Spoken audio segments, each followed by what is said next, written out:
नमस्कार, मैं हिमांशु और आप देख रहे हैं टारगेट विथ हिमांशु। जैसा कि आप सभी जानते हैं, यूपीटीटी और नई शिक्षक भर्ती को ध्यान में रखकर हम अंग्रेजी की तैयारी कर रहे हैं। इसके पहले की वीडियोज़ में हमने नाउन, प्रोनाउन और वर्ब पर चर्चा की है। इस वीडियो में हम एडजेक्टिव पर चर्चा करेंगे। पहले बेसिक नॉलेज आपको डिलीवर किया जा रहा है noun, pronoun, verb, adverb, preposition और कंजक्शन का। जब हम इन सबसे परिचित हो जाएंगे तो जो इम्पोर्टेंट रूल्स हैं इनसे संबंधित उस पर डिस्कशन करेंगे, और जो एग्ज़ाम पॉइंट ऑफ व्यू से मोस्ट इम्पॉर्टेंट जो आपके एग्जाम्पल्स हैं और जो रूल्स हैं जिन पर क्वेश्चंस बनते हैं उस पर भी डिस्कशन करेंगे। लेकिन इन सब को करने से पहले बेसिक नॉलेज आपको होनी चाहिए, और वही बेसिक नॉलेज अभी फ़िलहाल जो वीडियो सीरीज चल रही है उसमें आपको दिया जा रहा है। नाउन, प्रोनाउन और वर्ब पर हम फिर से डिस्कशन करेंगे, लेकिन अब यहाँ एडजेक्टिव पर हम चर्चा करेंगे। एडजेक्टिव बेसिकली नाउन या प्रोनाउन के बारे में कुछ बताता है, उनके बारे में कोई जानकारी देता है या जिसकी विशेषता बताता है। जैसा कि आपने विशेषण हिंदी में भी पढ़ा होगा, ठीक वही चीज़ यहाँ अंग्रेजी में है। तो एक नाउन के बारे में, चूँकि प्रोनाउन भी एक नाउन के लिए ही प्रयोग होता है, तो बेसिकली हम ये समझ सकते हैं कि नाउन के बारे में जो उसकी मतलब कुछ भी विशेषता है या जो उसको मतलब उसके संबंध में सूचना है वो एडजेक्टिव के माध्यम से दी जाती है। अब उस एग्जाम्पल के थ्रू आप इसको देखिए, जैसे ही गिव मी 2 बनानाज है, या फिर दिस इज़ माई पेन है, और Delhi is a big city है। मैं तीसरे एग्जाम्पल पर पहले डिस्कशन कर रहा हूँ। Delhi is a big city. Delhi, ये दिल्ली एक शहर का नाम है, प्रॉपर नाउन है, आपने पढ़ा है। और सिटी एक कॉमन नाउन है, लेकिन सिटी के बारे में बताया जा रहा है कि सिटी कैसा है। तो आप कहेंगे देखिए सिटी के बारे में बताया जा रहा है कि ये बिग है, इसलिए जो बिग वर्ड है एक एडजेक्टिव का काम कर रहा है। समझ रहे हैं आप। ही गिव मी 2 बनानाज, यहाँ पर ही एक प्रोनाउन है, यहाँ उसने मुझे दिया, क्या दिया, केले दिया। और ये जो केले हैं इनके बारे में बताया जा रहा है। कितने केले हैं, 2। केलों की संख्या, यानी कि केलों की मतलब किसकी संख्या, नाउन की संख्या के बारे में बताया जा रहा है, इसलिए अभी एक एडजेक्टिव हुआ। और ये कलम है, दिस इज माई पेन, ये कलम है, तो कलम किसकी है, माई, मेरी है, तो मेरी कलम है, इसलिए माई वर्ड जो है यह भी एक एडजेक्टिव का काम कर रहा है। बेसिकली एडजेक्टिव के रूप में जो वर्ड यूज होता है वो नाउन के ठीक पहले ही यूज होता है, ठीक है, उसकी एक इम्पोर्टेंट जगह है। जैसे मेरे पास एक काली कलम है, I have a black pen, ठीक है, तो पेन के बारे में मैंने बताया कि वो ब्लैक है, ठीक है। और ये जो बी वर्ब होती हैं, इसके पहले जब हमने वर्ब पर डिस्कशन किया था तो वो बी वर्ब हमने पढ़ रखा था, is, am, are, was, were. उसके ठीक बाद भी एडजेक्टिव का प्रयोग होता है। तो बेसिकली 2 जगह ऐसी होती हैं जिनको आप देख सकते हैं। अगर वो मेन वर्ब नहीं है तो जैसे is, am, are, was, were के बाद भी आप एडजेक्टिव का प्रयोग कर सकते हैं। जैसे राम इज टाल, ठीक, राम लंबा है, तो टाल एक एडजेक्टिव हुआ, ठीक है। 2 जगह होती है, एक तो नाउन के ठीक पूर्व होती है, जैसा कि यहाँ पर आप देख रहे हैं, ठीक है। जैसे आई एम, एक मैंने सेंटेंस लिखा, आई एम स्मॉल, ठीक है, मैं छोटा हूँ, तो मैं एक प्रोनाउन हूँ, है ना, फर्स्ट पर्सन प्रोनाउन हूँ, आपने पढ़ा है। और मेरे बारे में बताया जाए मैं कैसा हूँ, छोटा हूँ, तो ये जो स्मॉल वर्ड है ये एक एडजेक्टिव है। समझ रहे हैं। यहाँ मैं एक और एग्जांपल लिख देता हूँ, आई सा अ ब्लैक, BLACK, ब्लैक डॉग, ठीक है। तो मैंने क्या देखा, एक कुत्ता देखा, ये कुत्ता देखा, लेकिन कुत्ते के बारे में बताया जा रहा है किस वर्ड से, ब्लैक से। देखिए ब्लैक कहाँ है, नाउन के ठीक पूर्व है ना। तो एडजेक्टिव बेसिकली 2 जगह पर यूज किया जाता है, एक तो नाउन के ठीक पूर्व या फिर दूसरा is, am, are, was, were जो बी वर्ब है उसके बाद। ये 2 जगह बेसिकली होती हैं जहाँ उसकी जगह को देखकर आप समझ लीजिएगा कि ये एडजेक्टिव ही है, ठीक है। तो एडजेक्टिव के बारे में आपने समझा। जो नाउन या प्रोनाउन के बारे में, देखिए अगर वो वर्ब के बारे में कुछ बताने लग जाएगा तो वो एडवर्ब होगा, उस पर हम आगे डिस्कशन करेंगे। एडजेक्टिव के बारे में कोई आपसे ये पूछ भी सकता है कि what is the difference between adjective and adverb. Adverb और एडजेक्टिव में क्या अंतर है, तो आप कहेंगे कि एडजेक्टिव जो है सिर्फ नाउन या प्रोनाउन के बारे में ही कुछ बताएगा, जबकि एडवर्ब नाउन प्रोनाउन को छोड़कर वर्ब हुआ, एडवर्ब हुआ, एडजेक्टिव हुआ, उनके बारे में कुछ बताएगा। एडवर्ब स्वयं अपनी विशेषता भी बताता है, एडवर्ब की ही विशेषता बताता है, ठीक है ना।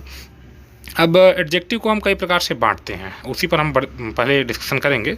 सबसे पहले हमने आपके सामने लिखा है प्रॉपर एडजेक्टिव। देखिए प्रॉपर एडजेक्टिव है, प्रॉपर एडजेक्टिव ऐसे एडजेक्टिव होते हैं जो प्रॉपर नाउन से बनते हैं, किसी नाम से। जैसे इंडिया में रहने वालों को इंडियंस कहा जाता है, तो इंडियन पीपुल, जैसे आपने कहीं सेंटेंस लिखा इंडियन पीपुल, ठीक, तो पीपुल लोग है और उसके ठीक पहले इंडियन लग गया तो इंडिया से बना है। तो भाई प्रॉपर नाउन से जो एडजेक्टिव बनते हैं वो प्रॉपर एडजेक्टिव होते हैं। जैसे चाइना से बनता है चाइनीज़, जापान से बनता है जापानीज़, अफ्रीका से बनता है अफ्रीकन, तो ये प्रॉपर नाउन से बनने वाले एडजेक्टिव हैं, ठीक, इसलिए ये प्रॉपर एडजेक्टिव हैं, ठीक। ठीक। और दूसरा एडजेक्टिव जो आपका होता है वो क्वालिटी की बात करता है, एडजेक्टिव ऑफ क्वालिटी। जब नाउन या प्रोनाउन, जो बेसिकली नाउन पर हम बात कर रहे हैं, जब नाउन के जो मतलब क्वालिटी पर बात किया जाए, उसकी गुणों पर चर्चा हो, ठीक। शहर है तो शहर कैसा है, छोटा है, बड़ा है, ठीक। ब्यूटीफुल लेडी है, ठीक है। आई सा अ ब्यूटीफुल लेडी, मैंने औरत को देखा, औरत कैसी है, ब्यूटीफुल। जब उसके गुणों की चर्चा हो तो ऐसा एडजेक्टिव जो नाउन के गुणों की बात करता है, उसके कैरेक्टर की बात करता है, तो एडजेक्टिव ऑफ क्वालिटी कहलाता है। समझ रहे हैं? जैसे लार्ज हाउस, मेरे पास एक बड़ा घर, आई हैव अ लार्ज हाउस। घर की विशेषता है कि घर कैसा है, बड़ा है। क्वालिटी की बात कर रहा है उसके, ठीक। अगर वही क्वांटिटी की बात कर रहा है, क्वांटिटी में देखिए एक ऐसी चीज़ होती है, मात्रा की बात हो रही है। मात्रा, आप इस समझिएगा, नंबर की बात नहीं कर रहा हूँ। क्वांटिटी में ऐसी मात्रा है जिसकी गणना नहीं की जाती है, ठीक है, जिसकी गणना संभव ना हो। जैसे इनफ, मेरे पास टाइम नहीं है, you don't have enough time, ठीक है, I don't have enough time to play with you, मेरे पास पर्याप्त समय नहीं है। तो उस समय को गिना नहीं जा सकता ना। समय पर्याप्त, यहाँ पर पर्याप्त से कितना अनुमान लगा पा रहे हैं, क्या आप उसकी गणना कर रहे हैं, नहीं। तो एडजेक्टिव ऑफ क्वांटिटी जो आप पढ़ रखे हैं, ये भी नाउन के बारे में ही बताता है, लेकिन वो परिमाण को बताता है। समझ रहे हैं? आपने पढ़ा होगा परिमाण, क्वांटिटी, मात्रा का बात कराता है। इंटायर मीन्स पूरा, सफिशिएंट। आप कभी कभी मोबाइल में फ़ोन करते होंगे, नेट पैक या जो आपने रिचार्ज कराया ख़त्म हो जाता होगा, तो बोलता हो you don't have sufficient fund to call this number, ऐसे करके। तो सफिशिएंट जो है पर्याप्त की बात करता है, वो भी संख्या की बात नहीं करता है, ठीक है। तो ये भी एक एडजेक्टिव होता है। ये भी फंड के ठीक पहले सफिशिएंट यूज हो रहा है, इनफ मनी है, इनफ टाइम है, टाइम के ठीक पहले इनफ वर्ड यूज हो। देखो आप ना, ये सब नाउन के पहले ही तो यूज हो रहे हैं। और आपका नेक्स्ट एडजेक्टिव है एडजेक्टिव ऑफ नंबर, ठीक है। एडजेक्टिव ऑफ नंबर भी दो प्रकार का होता है। एक तो डिफिनिट होता है, जब आप जान रहे हो कि कितना संख्या है, कितने मतलब नंबर है, उसको तो आप गिन सकते हो।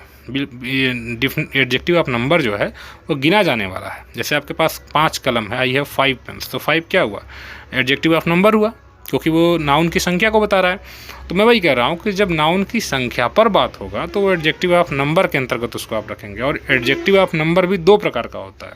एक तो ऐसी संख्या जो डिफिनिट है, मतलब जिसको आप गिन सकते हो या काउंटेड है। एक ऐसी संख्या जो गिनी तो जा सकती है लेकिन गिनी नहीं गई है, ठीक है। जैसे कक्षा में बच्चे हैं, कुछ बच्चे बाहर चले गए, है ना, आप कक्षा में पढ़ा रहे हैं, कक्षा 10 में 11 में पढ़ा रहे हैं, और कुछ बच्चे बाहर चले गए। तो आपने कहा कुछ बच्चे बाहर है, लेकिन कितने बच्चे बाहर हैं ये एग्जैक्टली आपको पता नहीं है, तो वो इनडेफिनिट नंबर हो गया, आपको नंबर एग्जैक्टली पता नहीं है। तो एडजेक्टिव ऑफ नंबर भी भाई दो प्रकार का होता है, एक तो डिफिनिट होता है और एक इनडेफिनिट होता है। यानी जब नाउन की संख्या एग्जैक्टली आपको पता हो, then definite number of adjective. जिस वर्ड से ये पता चले, जैसे मैंने कह दिया 6, तो बताइए 6 का मतलब आप समझ गए कि एग्जैक्ट एकदम क्लियर है कि 6 संख्या हैं या 6 नाउन की संख्या है, तो वो डेफिनेट नंबर होगा। और अगर वो मैंने कह दिया कि कोई, या मतलब मैंने कह दिया सभी लोग बाहर आ जाओ, तो सभी लोग मैं कक्षा में घुसा और कहा कि सभी लोग बाहर आ जाओ, तो सभी लोग में कितने एग्जैक्टली पता नहीं चला मुझे, लेकिन वो सभी गिने जाने वाले ही हैं, बट गिने तो नहीं गए हैं, तो वो इनडेफिनेट नंबर हो गया। समझ रहे हैं? तो ये भी एडजेक्टिव है। ऑल बॉयज, तो बॉयज़ के पहले आल यूज कर रहा हूँ। आप देखो ना, सिंपल सी बात तो है कि मैं नाउन के ठीक पूर्व ही एडजेक्टिव का यूज़ कर रहा हूँ, वो चाहे कोई भी एडजेक्टिव हो। और 90-95% केसेस में ऐसा ही होता है कि एडजेक्टिव इसी प्रकार से यूज किया जाता है।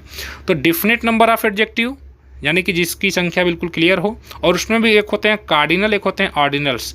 कार्डिनल संख्या को बताता है, 1 2 3 4 5 6 7 8, मेरे पास 100 रुपये है, आई हैव 100 रुपीज़, है ना, आई हैव 100 रुपीज़। तो ये 100 रुपीज़ के बारे में बता रहा है, रुपीज़ कितने, 100, वो कार्डिनल्स है, क्योंकि वो 100 क्लियर है। और ऑर्डिनल भी क्लियर होता है। ऑर्डिनल एक्चुअली ऑर्डर को बताता है, क्रम को बताता है। तो एडजेक्टिव ऑफ नंबर आपने समझा, ये दो प्रकार का होता है, एक तो डिफिनिट जिसको गिना जा सकता है, और एक तो इनडिफिनिट जिसको नहीं गिना जा सकता है, ठीक। जैसे एनी है, ऑल है, फ्यू है ना, सम है, सेवरल है, मेनी है। मेनी गर्ल्स हैव कम, कई लड़कियां आई हैं। अब कितनी लड़कियां आई हैं पता नहीं, कई लड़कियां आई हैं, ठीक है। कई लड़कियां या कई बच्चे बाहर खेल रहे हैं, many children are playing outside. तो भाई कितने बच्चे पता नहीं, ये इनडेफिनिट नंबर ऑफ एडजेक्टिव है। समझ रहे हैं आप? तो ये मैनी हुआ, सेवरल हुआ, सम हुआ। जिस एडजेक्टिव को पढ़ने पर आपको क्लियर हो जाएगा, सम मतलब कुछ, कितने पता है नहीं, लेकिन मैंने कह दिया 12, तो आपने कहा कि सर ये तो डिफिनिट नंबर है। और ये कॉर्डिनल है, जब संख्या की बात करेगा तो कॉर्डिनल, और ये डिफिनिट नंबर दो प्रकार का होता है, संख्या की बात करने वाला कॉर्डिनल और ऑर्डर क्रम की बात करने वाला ऑर्डिनल, जैसे first, second, third, fourth, fifth, sixth, तो ये ऑर्डिनल्स होते हैं, ये एडजेक्टिव ऑफ नंबर हो गए। ठीक है, अगला है डिमोन्स्ट्रेटिव एडजेक्टिव, जो आपका ई नंबर का है, ये डिमोन्स्ट्रेटिव है, मतलब किसी की ओर संकेत करने वाला, वह लड़का, ठीक है, वो बच्चे। तो ये बस 4 होते हैं, दिस, दैट, दीज और दोस। देखिए मैं एक अगर वाक्य आपके सामने लिख रहा हूँ, दिस इज अ बैट, तो भाई देखो ये दिस एडजेक्टिव नहीं है, समझ लीजिएगा, ये डिमोन्स्ट्रेटिव एडजेक्टिव नहीं है। डिमोन्स्ट्रेटिव एडजेक्टिव के लिए मैंने अभी आपको क्या बताया, मैंने आपको बताया कि नाउन के ठीक पहले आएगा, तो दिस के तुरंत बाद अगर नाउन रहेगा तभी ये एडजेक्टिव होगा, अदरवाइज ये प्रोनाउन बन जाएगा, समझ लीजिएगा, ये एडजेक्टिव नहीं है। तो दिस, दैट, दीज और दोज डिमोन्स्ट्रेटिव एडजेक्टिव तब कहे जाएंगे जब इनके तुरंत बाद क्या आए, नाउन आए। जैसे दिस इज बैट के बजाय मैंने कह दिया होता दिस बैट इज माइन, ये संकेत करके कह रहा है कि ये बैट मेरा है, ठीक है, ये नहीं होगा, दिस बैट, ये बैट के ठीक पहले दिस यूज हो गया, तो ये डिमोन्स्ट्रेटिव एडजेक्टिव हो गया। डिमोन्स्ट्रेटिव एडजेक्टिव यही है कि ठीक नाउन के पूर्व प्रयोग होगा और संकेत करेगा this, that, these, those. This का प्लूरल अगर आप मान लीजिए 4-5 बैट रहते तो मैं दीज कहता, दीज बैट्स आर माइन, और उसी प्रकार दैट और दोज होता है, समझ रहे हैं। तो इन चीज़ों को समझते रहिएगा, दिस, दैट, दीज और दोज, ये 4 डिमोन्स्ट्रेटिव एडजेक्टिव हैं, और ये डिमोन्स्ट्रेटिव एडजेक्टिव तब कहे जाएंगे जब इनके तुरंत बाद नाउन आएगा। जैसे दोज बुक्स आर आवर्स, वो किताबें हमारी हैं, ठीक है। 1 मिनट,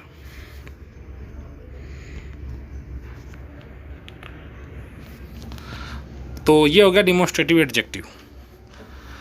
अब अगला है इंट्रोगेटिव एडजेक्टिव। इंट्रोगेटिव एडजेक्टिव में जो ऐसे एडजेक्टिव होते हैं प्रश्न पूछे जाने के काम आते हैं, जैसे विच है, हुज है, हाउ मेनी है, या हाउ मच हो सकता है, ये प्रश्न पूछने के काम आते हैं। जैसे विच बुक इज़ योर्स, ये प्रश्न पूछ रहा है, तो विच वर्ड यहाँ पर एक इंट्रोगेटिव एडजेक्टिव है, ठीक है। जैसे विच बुक, ठीक है, विच बुक, तो यहाँ पर बुक के ठीक पहले विच शब्द आ रहा है, ये प्रश्न पूछने के काम आ रहा है, और ये भी नाउन के साथ ही प्रयोग होता है, इसलिए इंट्रोगेटिव एडजेक्टिव है, ठीक है। और लास्ट है पॉजेसिव, जो अभी आपने पॉजेसिव प्रोनाउन पढ़ा था इसके पहले वीडियो में, और उसी में पॉजेसिव एडजेक्टिव है जो अधिकार बताने वाले एडजेक्टिव हैं। ये सभी भी नाउन के ठीक पूर्व प्रयोग होते हैं। पर्सनल प्रोनाउन आपने पढ़ रखा है, अगर नहीं पढ़ा है तो इसके नीचे लिंक है, आप सभी वीडियोस को देखिए। पर्सनल प्रोनाउन में हमने बहुत डीपली पॉजेसिव एडजेक्टिव को क्लियर किया है।